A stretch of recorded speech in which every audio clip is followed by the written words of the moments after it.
अब ये हमारा आता है फार्माकोकाइनेटिक्स। फार्माको का मतलब होता है ड्रग और काइनेटिक्स का मतलब होता है मूवमेंट। मतलब हमारी बॉडी में ड्रग का कहाँ कहाँ मूवमेंट होता है उसकी पूरी स्टडी होती है फार्माकोकाइनेटिक्स। जैसे हमने आपको बोला था KADME याद करने के लिए, यानी हमारी बॉडी में सबसे पहले ड्रग के साथ क्या होता है, एब्जॉर्प्शन, फिर डिफ्यूजन, फिर मेटाबॉलिज्म और लास्ट में एक्सक्रीशन होता है। ये चीज आपको क्लियर हो गई थी। अब हम समझते हैं कि ये जो हमारा फार्माकोकाइनेटिक्स में एब्जॉर्प्शन हो रहा है, तो एब्जॉर्प्शन होने के लिए हमें क्या चाहिए, हमारी ड्रग कहाँ चली गई है, अब आ गई है या तो स्टमक में आ गई है या तो इंटेस्टाइन में आ गई है। हमने ओरली लिया, हमारी कहाँ पे ड्रग आ गई, स्टमक में या इंटेस्टाइन में। ठीक, अब ड्रग यहाँ पे डिफ्यूज हो गई है, इसे कहाँ जाना है, ब्लड में। ब्लड में जाने से पहले उसके रास्ते में क्या आ रहा है, सेल मेम्ब्रेन आ रही है। इस सेल मेम्ब्रेन को क्रॉस करेगा तभी वो ब्लड में जा पाएगा। ठीक है, तो यहाँ पे क्या है, उसका हायर कंसंट्रेशन है, यहाँ पे इसका लो कंसंट्रेशन है। जाहिर सी बात है ना, कोई चीज अगर कहीं पे ज्यादा है तो उसका कंसंट्रेशन वहाँ पे ज्यादा होगा, जहां भी ड्रग नहीं पहुंची है वहां पे उसका लोअर कंसंट्रेशन होगा। ये चीज आप अपने दिमाग में रखे रहिए। अब हम समझते हैं कि ये जो ड्रग का पैसेज हो रहा है across the cell membrane, cell membrane को भी क्रॉस करके उसे ब्लड में जाना है ना, तो कैसे कैसे वो जा सकता है। पहला होता है पैसिव डिफ्यूजन। पैसिव डिफ्यूजन जो है वो क्या करता है, कंसंट्रेशन ग्रेडियंट पे काम करता है। कंसंट्रेशन ग्रेडियंट क्या चीज होती है, मतलब हायर कंसंट्रेशन से लोअर कंसंट्रेशन में ये जा रहा है। तो ये होता है हमारा पैसिव डिफ्यूजन और कंसंट्रेशन ग्रेडियंट।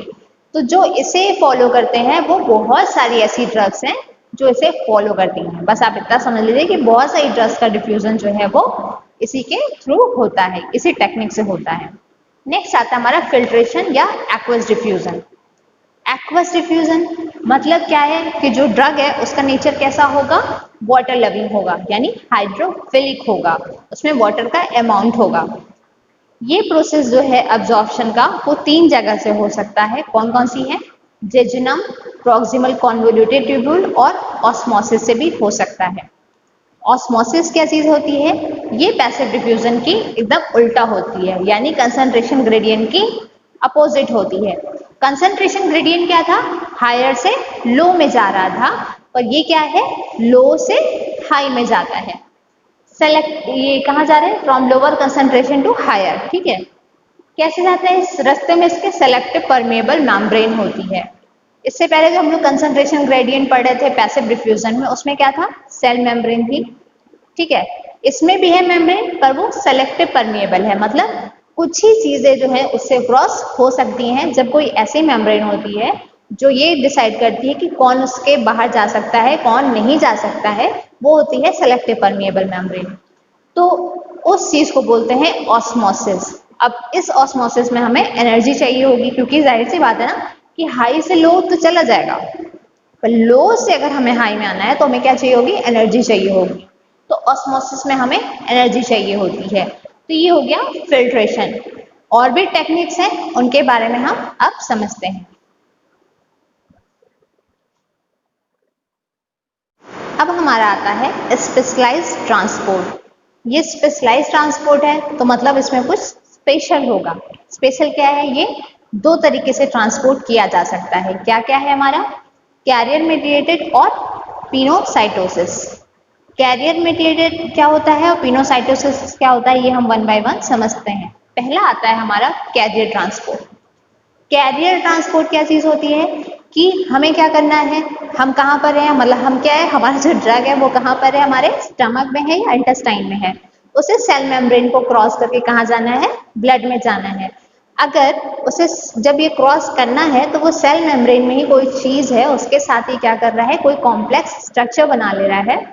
कॉम्प्लेक्स स्ट्रक्चर बना लेने के बाद उस कैरियर के साथ बाइंड हो जा रहा है और कॉम्प्लेक्स स्ट्रक्चर बना करके उस चीज को क्रॉस करके आगे बढ़ जा रहा है। तो जब कभी कुछ ऐसा होता है तो उसको बोलते हैं कैरियर ट्रांसपोर्ट। ये कैरियर ट्रांसपोर्ट 2 तरीके का होता है, एक होता है एक्टिव ट्रांसपोर्ट और एक होता है फैसिलिटेड डिफ्यूजन। एक्टिव ट्रांसपोर्ट में क्या होता है कि जो मूवमेंट होता है वो अगेंस्ट द कंसंट्रेशन ग्रेडियंट होता है। जैसे कि ऑस्मोसिस था वैसे ही ये भी होता है। पर ये स्पेशलाइज्ड कैटेगरी में आता है। और ये क्या है, अगेंस्ट द कंसंट्रेशन ग्रेडियंट हो रहा है, तो इसको क्या चाहिए, एनर्जी चाहिए। मतलब ये कहाँ जा रहा है, लोअर से हायर कंसंट्रेशन में से जाना है, तो उसे क्या चाहिए होगी, एनर्जी चाहिए होगी। अब जो हमारा नेक्स्ट आता है वो क्या है, फैसिलिटेटेड डिफ्यूजन। फैसिलिटेटेड डिफ्यूजन जो होता है वो अलोंग कंसंट्रेशन ग्रेडियंट होता है। जब वो अलोंग कंसंट्रेशन ग्रेडियंट है, यानी उसे हायर से लोअर जाना है, तो उसे किसी भी तरह की एनर्जी की रिक्वायरमेंट नहीं होगी और वो बहुत ही तेजी से जाकर के ब्लड में डिफ्यूज हो जाएगा। क्लियर हो गई बात। नेक्स्ट आता है हमारा पिनोसाइटोसिस। पिनोसाइटोसिस भी क्या है, स्पेशलाइज्ड ट्रांसपोर्ट ही है। इसमें क्या होता है कि जो भी ड्रग होती है वो एक वेसिकल्स फॉर्म कर लेती है। वेसिकल्स क्या होता है, कोई भी एक सर्कल होती है, जैसे कि हमने स्ट्रक्चर बताया ना, इसी तरह का सर्कल होता है। वेसिकल बना करके सेल मेम्ब्रेन को क्रॉस कर जाती है। वेसिकल ऐसी होती होगी जो कि सेल मेम्ब्रेन को क्रॉस करने के लिए कैपेबल होती है। तो इस तरीके से हमने सारे जो भी हमारे ड्रग्स के रूट थे वो आज कंप्लीट कर लिए।